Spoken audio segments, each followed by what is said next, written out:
watu hawa ili wathibitishe kwa ajili ya kupata kipaimara. Je, umewapima na unaona wanastahili kuwekewa mikono? Baba, kabla unavyojua, umefanya kazi kubwa sana, yani wako vizuri.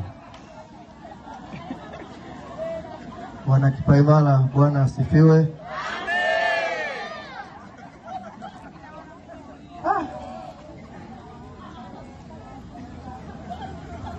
Kwa kweli mnastahili kuwekewa mikono? Ndio.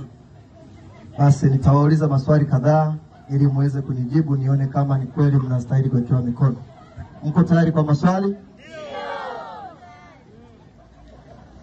Askofu wa Diocese ya Western Tanganyika anaitwa nani?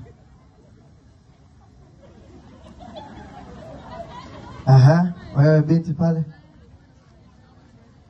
Gerard Mpango. Unaona sasa? Unaona sasa? Aha. Kijana? Sadoki Mnyampi. Mchungaji, hebu teremsha kwanza. Unanileteaje watu ambao hawajui hata askofu wao anaitwa nani? Baba askofu. Unaletaje kwangu mimi? Mimi ni askofu wa Mafarisayo. Askofu ameniamini akasema, askofu mwenzangu, hebu kanisaidie kazi. Wewe unaniletea watu ambao hata askofu wao hawamjui. Wengine ni watoro kwenye mafundisho. Kwa nimejitahidi sana, ila wengine mara wanatoroka, kana bonyeza simu, ila wengine walikuwa vizuri tu. Yaani sijui tu wamepandwa na nini. Sasa wewe inabidi tukutafutie shirika ambayo tukupeleke mbali sana. Maana inaonekana umeshindwa kufundisha sasa. Nipe muda baba, nipe muda. Nipe muda. Sasa wana kipaimara, Bwana Yesu asifiwe. Amen. Hebu semeni sala ya Bwana kwanza. Unaona sasa. Wahoje sasa. Unaleta watu hata sala ya Bwana hawaijui. Nimesema sema sala ya Bwana. Sala ya Bwana.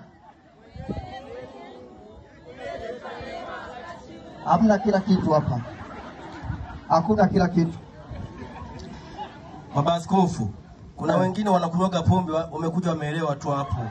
Nisaidie, hili kanisa lina shida. Baba askofu, hili kanisa lina shida. Ukiweza unihamisha hata unipeleke hata pengine. Yaani hawa wamwekee tu mikono ila watakirekebisha. Hapana. Wamekaa muda gani kwenye mafundisho? Miezi 7. Miezi 7. Miezi 7 au 6? Miezi 9. Miezi 9. Samahani baba askofu. Sasa nasema hivi. Nimesahau ni miezi 9.